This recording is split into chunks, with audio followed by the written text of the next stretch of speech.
Ana Karenina, de Lev Tolstoy.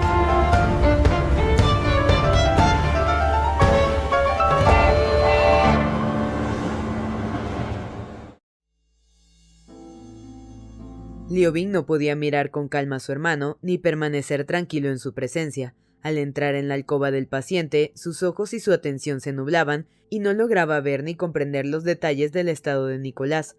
Notaba el terrible olor, veía la suciedad y el desorden, su actitud, sus gemidos, pero tenía la sensación de que no podía hacer nada. No se le ocurría para ayudarle la idea de estudiar cuidadosamente el estado de su hermano, de observar cómo se hallaba bajo la manta el cuerpo del enfermo, cómo tenía dobladas sus enflaquecidas piernas y espaldas, a fin de hacerle adoptar una posición que le aliviara en algo sus sufrimientos. Cuando pensaba en esos detalles, un escalofrío le recorría hasta la médula. Estaba persuadido de que era imposible hacer nada, ni para prolongar la vida de Nicolás, ni para atenuar sus sufrimientos. El enfermo adivinaba el sentimiento de su hermano, su conciencia respecto a la inutilidad de toda ayuda, y se irritaba, cosa que apenaba doblemente a Liovin. Estar en el cuarto del enfermo le atormentaba, y no estar en él le parecía peor aún. No hacía pues más que entrar y salir bajo diferentes pretextos, sintiéndose incapaz de quedarse solo. Kitty sentía, pensaba y obraba muy diversamente. El enfermo había despertado en ella compasión, y la compasión produjo en su alma de mujer un sentimiento que nada tenía que ver con el de repugnancia y horror que había despertado en su marido, y que se expresaba en la necesidad de obrar, enterarse con todo detalle del estado del paciente y hacer lo posible para ayudarle. No dudando de que debía de hacerlo, no dudaba tampoco de la posibilidad de realizarlo, y enseguida puso manos a la obra. Los detalles cuyo pensamiento aterraban a su marido ocuparon desde el primer momento la atención de Kitty. Envió a uno a buscar el médico, envió a otro a la farmacia, mandó a la criada que venía con ella y a María Nikolaevna a barrer el suelo, limpiar el polvo y fregar. Por su parte, no se quedaba tampoco atrás. Limpiaba un objeto, ponía en orden otro, arreglaba las ropas bajo la manta. Por orden suya, se sacaban cosas de la habitación del enfermo y se llevaban otras de más utilidad. Entraba ella misma en la habitación sin preocuparse de hallar clientes en el pasillo, traía a la alcoba del enfermo sábanas, toallas, almohadas, camisas, y otras veces, ya usadas, las sacaba de ella. El criado que servía la comida a los ingenieros en la sala común acudía a veces a la llamada de Kitty con irritado semblante, pero no podía desatender las órdenes que ella le daba, porque lo hacía con tan suave insistencia que no se la podía desobedecer. Liovin no la aprobaba ni creía que lo que hacía fuera útil para el paciente. Sobre todo, temía que su hermano pudiera enojarse, pero Nicolás permanecía sosegado, si bien algo confuso, y seguía con interés las idas y venidas de su cuñada. Al volver de casa del médico, a donde le enviara Kitty, Liovin halló que estaban, por orden de la joven, mudando de ropa al enfermo. Su tronco largo y blanco, con salientes omóplatos y prominentes costillas, estaba al descubierto, y María Nikolaevna y el criado luchaban inútilmente por colocar las mangas de la camisa en el flaco brazo caído contra la voluntad del enfermo. Kitty, al entrar Liovin, cerró con precipitación la puerta. No miraba al enfermo, pero cuando éste volvió a gemir, se acercó a él. «Vamos», dijo, «no se acerque». «Yo mismo», repuso él irritado. Kitty comprendió que Nicolás se avergonzaba de aparecer desnudo en su presencia. «No le miro, no», repuso ella arreglándole la manga. «María Nikolaevna, pase allí y póngale ese helado», añadió. «Ve por favor a mi cuarto y trae un frasco que hay en el saquito en el bolsillo del lado», dijo a su marido. «Entretanto terminarán de limpiar aquí». Al volver con el frasco, Liovin halló al enfermo ya en la cama. Todo a su alrededor tenía otro aspecto. El olor desagradable había sido sustituido por el de una mezcla de perfume y vinagre que Kitty, sacando los labios e hinchando sus encarnadas mejillas, esparcía a través de un tubito por la habitación. En ningún sitio había ya polvo, al pie del lecho se veía una alfombra, en la mesa estaban ordenados los frascos, la botella y la ropa necesaria, bien plegada, así como la broderie anglaise en que trabajaba Kitty. En otra mesa había agua, medicamentos y una bujía, lavado y peinado entre las sábanas blancas y los almohadones mullidos, vistiendo la camisa limpia con cuello blanco, del que salía su garganta delgadísima, el enfermo descansaba mirando a Kitty fijamente, con una expresión llena de renovada esperanza.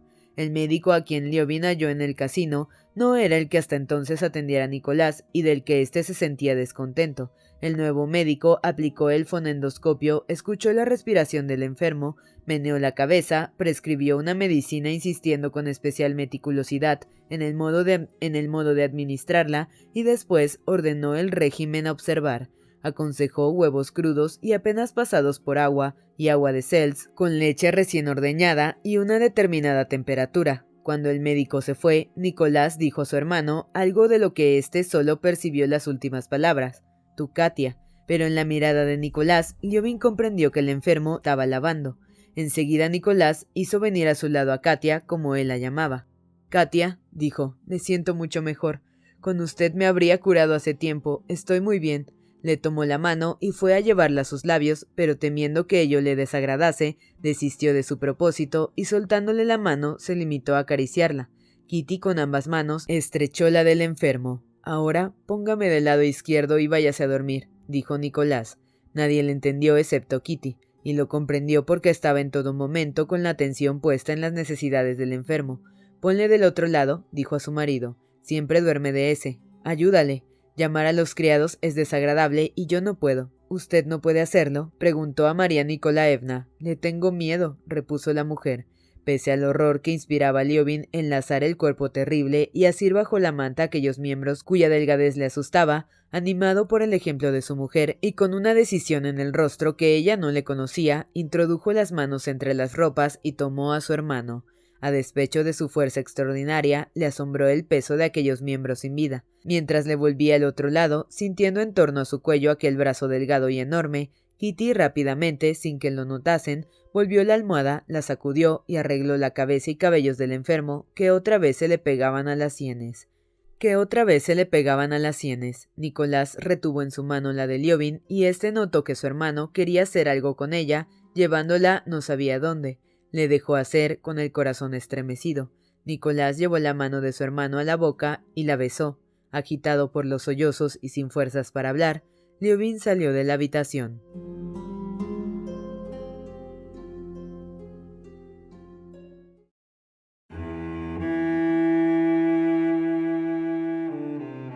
Ha descubierto a los niños y a los pobres de espíritu lo que ha ocultado a los sabios, pensaba Liovin de su mujer mientras hablaba con ella aquella noche.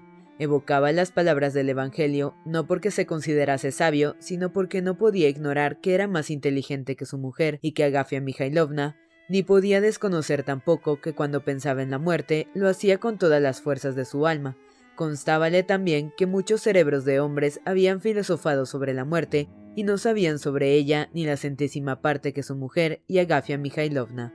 Por diferentes que fueran Agafia Mikhailovna y Katia, como la llamaba su hermano, y como ahora le gustaba también llamarla Liovin, en aquel asunto eran completamente iguales. Ambas sabían sin duda lo que era la vida y la muerte, y aunque no pudiesen contestar ni comprender las preguntas que Liovin pudiera formularse a aquel respecto, ninguna de las dos dudaba de la trascendencia de tal fenómeno, y no solo se lo explicaban de una manera completamente igual, sino que compartían esta opinión con millares de personas. La prueba de que ambas sabían muy bien lo que era la muerte era que las dos conocían cómo se tenía que obrar con los moribundos sin asustarse de ellos. En cambio, Liovin y otros que hablaban a menudo de la muerte era indudable que la ignoraban, puesto que la temían y no sabían cómo obrar en su presencia. De haber estado Liovin a solas con su hermano, nada habría hecho sino mirarle con horror y esperar con horror mayor aún, incapaz de hacer otra cosa. Ni aún sabía qué decir, cómo mirar y cómo andar. Hablar de otras cosas secundarias le parecía ofensivo para el enfermo, y hablar de la muerte, de cosas sombrías, le resultaba imposible también. Si le miro, pensará que le estudio; si no le miro, que pienso en otra cosa. Si ando de puntillas, se molestará, y andar con naturalidad sería vergonzoso. Kitty, al contrario, no tenía tiempo de pensar en ello. Ocupada solo de su enfermo, parecía tener clara conciencia de la conducta que había que seguir con él, y lograba salir airosa en todo lo que intentaba. Hablaba al enfermo de sí misma, de su boda, sonreía compasiva, le acariciaba y refería casos de curación, y lo decía de una manera tan adecuada que también ello demostraba que conocía la muerte. La prueba de que la actividad de Kitty y de Agafia Mikhailovna no era maquinal, consistía en que no se reducía a cuidados físicos. al deseo de aliviar los sufrimientos del enfermo, sino que además de esto, ambas querían para el paciente algo más importante y sin relación alguna con tales cuidados materiales. Agafia Mikhailovna, hablando del anciano criado fallecido, decía: «Gracias a Dios comulgó y recibió la extrema unción. Dios nos dé a todos una muerte semejante». Además de cuidarse de la ropa, las medicinas y la bebida, Kitty ya el primer día supo persuadir al enfermo de la necesidad de comulgar y recibir la extrema unción. Al dejar a su hermano por la noche, Liovin pasó a sus habitaciones y se sentó con la cabeza baja sin saber qué hacer. No pensaba en que no había cenado, en que no estaba arreglado para dormir, y no osaba ni hablar a su esposa, ante la cual se sentía como avergonzado. Kitty, al contrario, estaba más activa e incluso más animada que nunca. Ordenó que le sirviesen la cena, arregló las cosas y ayudó a preparar las camas sin olvidarse de poner en ellas polvos insecticidas. Estaba llena de animación y agilidad mental que se despierta en los hombres la víspera de un combate, de una lucha, de un momento peligroso y decisivo de su vida. Una de esas ocasiones en que los hombres prueban su valor para siempre y que acreditan que todo su pasado no ha transcurrido en balde, sino que sirvió de preparación para tal momento. Trabajaba bien y con rapidez, y antes de medianoche todos los objetos estaban limpios y ordenados de tal modo que la habitación de la fonda parecía su propia casa. Las camas hechas, los cepillos, peines y espejitos sacados del baúl y toallas en sus sitios, la mesa estaba preparada. Liovin sentía que todo, comer, hablar, dormir, era imperdonable, y le parecía que cada uno de sus movimientos resultaba inadecuado a la situación. Pero cuando Kitty ordenaba los cepillos, por ejemplo, lo hacía con tanta naturalidad que no se descubría en ello nada de irreverente. Sin embargo, no probaron bocado, y aunque tardaron mucho en acostarse, en largo rato les fue imposible dormir. «Estoy muy contenta de haberle convencido de que reciba la extrema unción», decía Kitty sentada con su ropa de noche ante un espejo plegable, peinando con su peine apretado sus cabellos perfumados y suaves. «Yo no he asistido nunca a esta ceremonia, pero mamá dice que rezan por la curación». «¿Crees que mi hermano se puede curar?», preguntó Liovin, mirando la fina raya de los cabellos de su mujer, que desaparecía a medida que ella pasaba el peine más bajo por su cabeza. «He preguntado al médico y dice que no servirá más de 3 días, pero ¿qué saben ellos? No obstante, me alegro de haberle convencido», dijo Kitty mirando a su marido bajo sus cabellos. «Todo es posible», añadió con la expresión astuta que podría decirse que había en su rostro, mientras hablaba de religión. Después de la conversación que sobre temas religiosos habían sostenido siendo novios, no habían vuelto a tocarlos jamás, pero Kitty continuaba asistiendo a la iglesia y rezando sus oraciones, siempre con el tranquilo convencimiento de que cumplía con un deber. A pesar de las seguridades en contra dadas por Liovin, Kitty estaba segura de que él era tan buen cristiano como ella, sino mejor, y que cuanto le decía al respecto era una de esas tontas bromas masculinas, como las que decía sobre la broderie anglaise, que la gente razonable cose los agujeros, y ella los hacía a propósito, y otras cosas por el estilo. «Esa mujer», dijo Liovin aludiendo a María Nikolaevna, «no supo arreglar nada. Confieso que estoy muy contento de que hayas venido. Eres tan pura que...». Tomó su mano y no la besó porque al hacerlo, hallándose la muerte tan próxima, le parecía una especie de profanación, y se limitó a estrechársela y a contemplar con mirada llena de arrepentimiento los ojos de Kitty, que se aclararon al notarlo. «Encontrándote solo aquí habría sufrido más», dijo ella alzando sus manos para ocultar el alegre rubor que cubrió sus mejillas. Anudó los cabellos en su nuca y los sujetó con horquillas.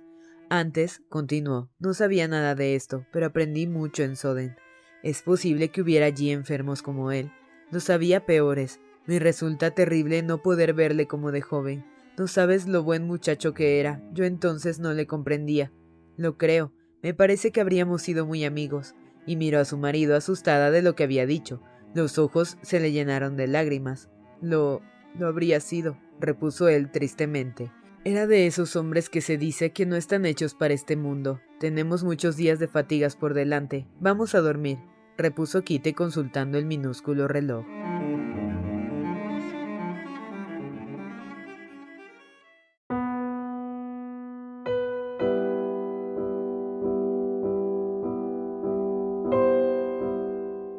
Al día siguiente, el enfermo comulgó y recibió la extrema unción.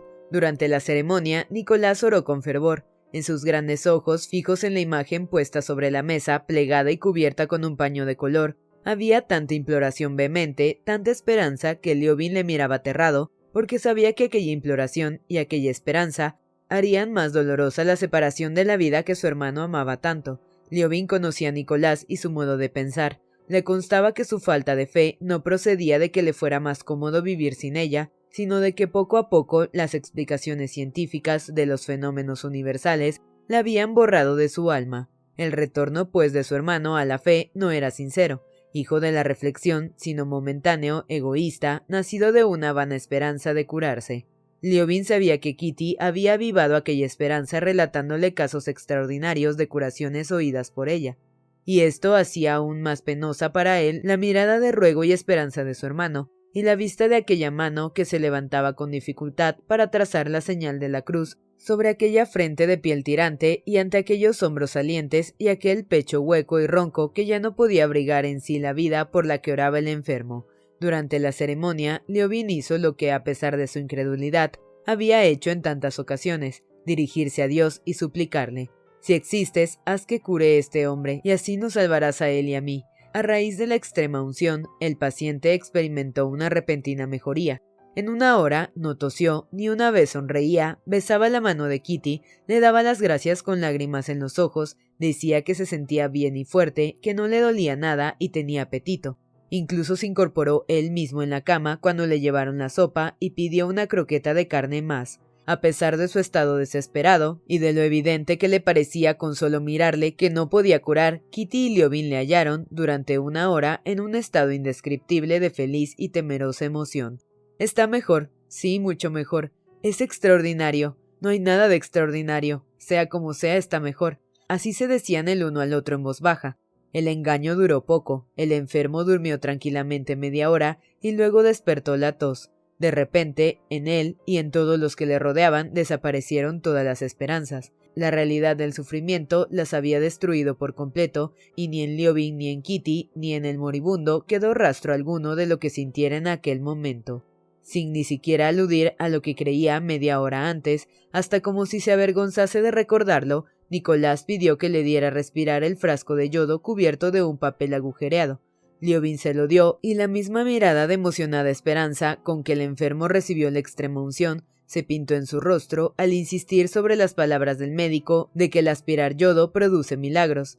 «¿No está Katy aquí?», preguntó Nicolás mirando la habitación cuando su hermano repitió de mal grado las palabras del médico. «Si no está, te diré que he hecho todo esto por ella. Es tan buena. Pero ni tú ni yo podemos engañarnos. En esto sí que creo». Y oprimiendo el frasco con su mano huesuda, comenzó a aspirar el yodo. A las 8 de la noche, mientras Liobin y su mujer tomaban el té en su habitación, María Nikolaevna llegó corriendo sofocada. «Ha perdido el color y le tiemblan los labios», dijo. «Está muriéndose. Temo que muera enseguida». Los tres se apresuraron. Nicolás estaba incorporado en la cama, apoyado en el brazo con la larga espalda inclinada y la cabeza muy baja. «¿Qué sientes?», preguntó Liobin después de un silencio. «Siento que me voy», repuso el enfermo con dificultad, pero con gran precisión, pronunciando lentamente las palabras sin alzar la cabeza y no dirigiendo más que los ojos hacia arriba, sin llegar al nivel del rostro de su hermano. «Katia, váyase», añadió luego. Liobin se levantó de un salto y en voz baja pero decidida suplicó a su mujer que saliera. «Me voy», dijo de nuevo Nicolás. «¿Por qué te lo figuras?», respondió Liobin por decir algo. «Porque me voy», insistió Nicolás como si hubiese tomado apego a la palabra. «Esto es el fin». María Nikolaevna se acercó a él. «Harías mejor en tenderte en la cama, te encontrarías más cómodo», dijo. «Pronto estaré tendido», repuso Nicolás en voz baja. «Y muerto», agregó con amarga ironía. «Bueno, tenme si quieres». Liobin colocó a su hermano de espaldas, se sentó a su lado y, conteniendo la respiración, le miró a la cara.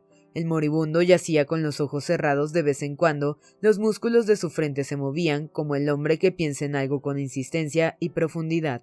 Involuntariamente, Liobin junto a su hermano pensaba en lo que el espíritu de éste se cumplía en aquel momento, pero pese a todos sus esfuerzos mentales, por la expresión de aquel rostro tranquilo y sereno, por el movimiento de los músculos de su frente, comprendía que para el moribundo se aclaraba lo que para Liobin permanecía oscuro. «Sí, sí, eso es», pronunció lentamente el agonizante.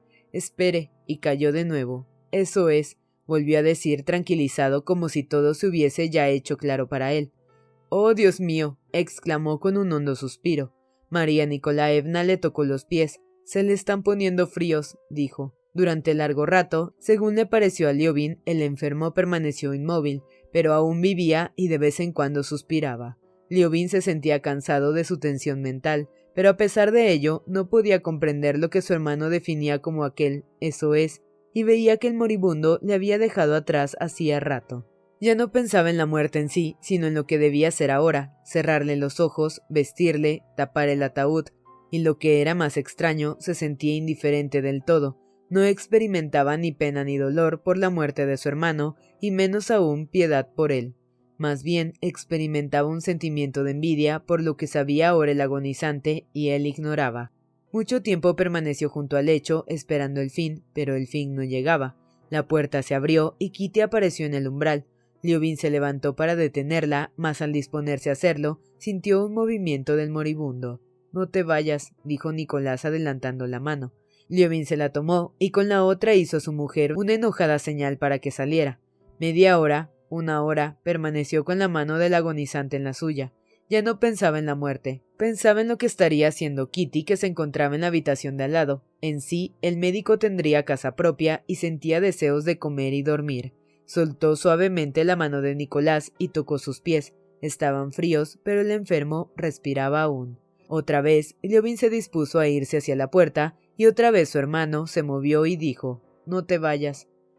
Amaneció. El enfermo seguía lo mismo. Liovin, con cuidado, soltó su mano, se fue a su cuarto sin mirar al moribundo y se durmió. Al despertar, en vez del anuncio de la muerte de Nicolás como esperaba, supo que seguía igual. Había vuelto a sentarse en la cama, tosía, comía, hablaba, no mencionaba la muerte e insistía en sus esperanzas de curarse. Estaba más huraño e irritable que anteriormente. Nadie, ni aun su hermano ni Kitty, podían calmarle. Se enfadaba contra todos, decía a todos cosas desagradables, les reprochaba sus sufrimientos e insistía que le llamaran a un médico de Moscú. A todas las preguntas contestaba con la misma rencorosa expresión de reproche. «Sufro horriblemente, de un modo insoportable». Sufría cada vez más, en efecto, sobre todo de desolladuras que ya no era posible curar, y sentía una irritación creciente contra los que le rodeaban, a quienes culpaba de todo, y en especial de que no hicieran venir al médico de Moscú. Kitty procuraba ayudarle con todas sus fuerzas, pero era en vano, y Liovin veía que aunque no quisiese reconocerlo, ella misma se atormentaba física y moralmente. El sentimiento de que aquel hombre había de morir, experimentado por todos la noche en que se había despedido de la vida, cuando llamó a su hermano, casi había desaparecido. Todos sabían que el fin era inevitable y que no podía tratar. El único deseo de todos era que muriese cuanto antes, pero lo ocultaban y le daban medicinas, buscaban médicos y drogas, y le engañaban y se engañaban a sí mismos. Todo era una mentira vil, ultrajante, sacrílega, y la mentira causaba tanto mayor dolor a Liovin, cuanto que era entre todos quien más amor sentía por el enfermo. Preocupado desde tiempo atrás por la idea de reconciliar a sus dos hermanos antes de que muriese Nicolás, había escrito a Sergio Ivanovich y al recibir respuesta de éste, la leyó el enfermo. Sergio Ivanovich decía que le era imposible ir, pero pedía perdón a su hermano con las expresiones más conmovedoras. El enfermo no dijo nada. «¿Qué contesto?», preguntó Liovin. «Supongo que ya no estarás enfadado contra él». «Ni lo más mínimo», repuso Nicolás con irritación al oír la pregunta de Liovin. «Escríbele que me envíe el médico». Pasaron otros 3 terribles días.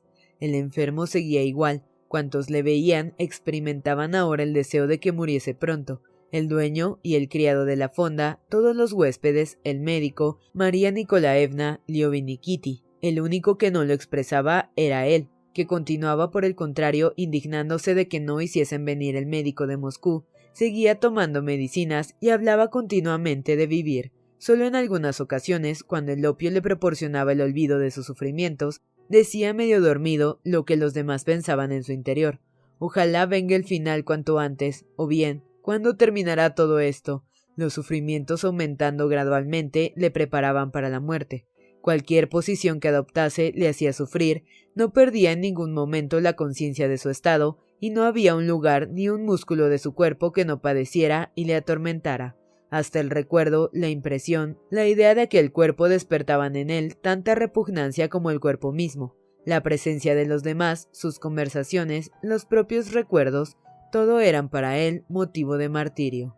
Cuando le rodeaban lo sentían, y en su presencia se constreñían inconscientemente sus ademanes y conversaciones, y en la expresión de sus dedos. La vida del enfermo les unía en un mismo sentimiento de que sufrían, y en el deseo de librarse de aquel sufrimiento. En él se cumplía evidentemente esa transformación que lleva a mirar la muerte como la satisfacción de los deseos, como una felicidad. Antes, cualquier deseo producido por un dolor o una necesidad, hambre, sed, fatiga, se satisfacía por función de su cuerpo produciéndole un placer, pero ahora sus privaciones y sufrimientos no obtenían satisfacción y el intento de satisfacerlos no hacía sino producir nuevas torturas. Por esto, todos sus deseos se juntaban ahora en un único deseo, librarse de todos sus sufrimientos, librándose del cuerpo, que era el origen de ellos. Mas como no encontraba palabras para expresar aquel deseo, continuaba por costumbre reclamando la satisfacción de aquellos deseos que no podían satisfacerse ya. «Vuélvanme del otro lado», decía, y a continuación pedía que le pusiesen de nuevo del lado de antes. «Tráiganme caldo, llévense ese caldo. Cuéntenme algo, ¿por qué se callan?». Y en cuanto empezaban a hablar, cerraba los ojos y expresaba cansancio, indiferencia y repugnancia. El 10º día de llegar a la ciudad, Kitty enfermó. Tenía dolor de cabeza y mareo, y en toda la mañana no pudo levantarse.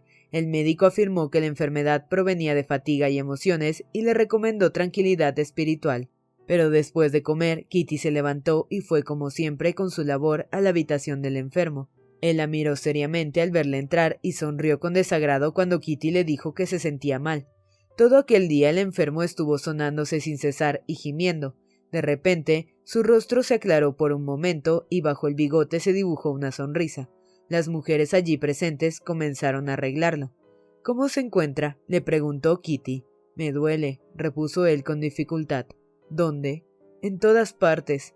Ya verán cómo hoy se muere», dijo María Nikolaevna en voz baja, pero el enfermo, muy sensible, pudo oírlo como observó Liovin. Nicolás lo oyó en efecto, mas tales palabras no le produjeron impresión. Su mirada seguía teniendo la misma expresión concentrada y de reproche.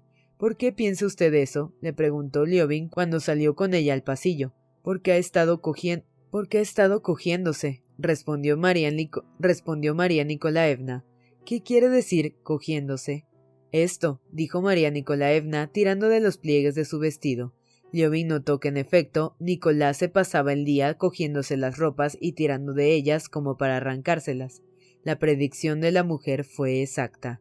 Al anochecer, el enfermo ya no tenía fuerzas para alzar las manos y no hacía más que mirar ante sí con reconcentrada expresión en su mirada. Incluso cuando Kitty y su hermano se inclinaban sobre él de modo que pudiera verles, seguía mirando de la misma manera. Kitty llamó al sacerdote para rezar la oración de los agonizantes. Mientras el sacerdote recitó la oración, el enfermo no dio señal alguna de vida, pero hacia el final se estiró, suspiró y abrió los ojos. Liovin, Katia y María Nikolaevna estaban junto a su lecho. Concluida la oración, el sacerdote tocó la fría frente con el crucifijo, luego le envolvió lentamente en la estola y tras un silencio de un par de minutos, tomó la manaza fría y flácida. «Ha muerto», dijo el sacerdote, y se dispuso a alejarse, pero entonces los labios de Nicolás se movieron y claros en el silencio, brotando de las profundidades del pecho, se oyeron unos sonidos decisivos y penetrantes. «Todavía no. Pronto, pronto». Su rostro se aclaró por un momento y bajo su bigote se dibujó una sonrisa. Las mujeres presentes comenzaron a arreglarlo. El aspecto de su hermano y la proximidad de la muerte renovaron en Liovin el sentimiento de horror que le invadiera aquella noche de otoño en que Nicolás había llegado a la finca, en el pueblo, ante lo que había de enigmático, de próximo e inevitable en la muerte. Ahora este sentimiento era más vivo que antes. Se sentía menos capaz aún de penetrar en su misterio, y veía su inminencia más terrible aún. Pero ahora sentía que la proximidad de su mujer le salvaba de la desesperación. A despecho de la muerte, experimentaba la necesidad de vivir y de amar. Sentía que el amor le salvaba y que bajo aquella amenaza, el amor renacía siempre más fuerte y más puro. Apenas se produjo ante sus ojos el inescrutable misterio de la muerte, sobrevino otro igualmente insondable, el del amor y la vida. El médico, confirmando lo que ya habían supuesto antes, les comunicó que Kitty estaba encinta.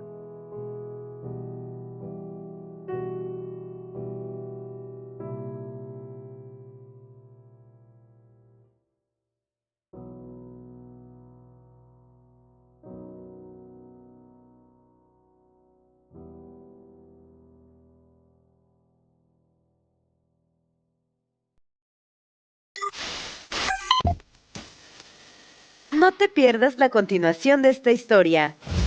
Capítulos todos los lunes, miércoles y viernes. ¡Suscríbete! El Cuentero, con historias para tus oídos.